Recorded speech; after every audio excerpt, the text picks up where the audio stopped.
Bet bendroji 19. Į šiuos rinkimus liberalų sąjūdis eina su šūkiu telkti, veikti, netrukdyti. Svarbu telkti, nes gyvename sudėtingų laikų ir susitelkimas visuomenėje reikšmingas kaip niekada. Veikti, nes veikimas yra liberalų DNR. Ir netrukdyti, nesikišti į žmonių asmeninį gyvenimą, padėti tiems, kuriems pagalbos reikia ir netrukdyti tiems, kuriems sekasi. Balsuokite už liberalų sąjūdį 14 numerį.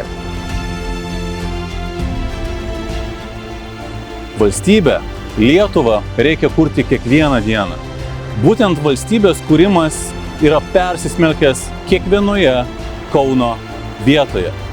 Ir aš labai džiaugiuosi, kad šiame optimizmo, modernizmo, lietuvybės mieste turime tokią puikią Kauno liberalų kandidatų komandą, kurią sudaro ir patyrę politikos vilkai, ir politikos naujokai. Ir visus juos vienija valstybės kūrimo siekis.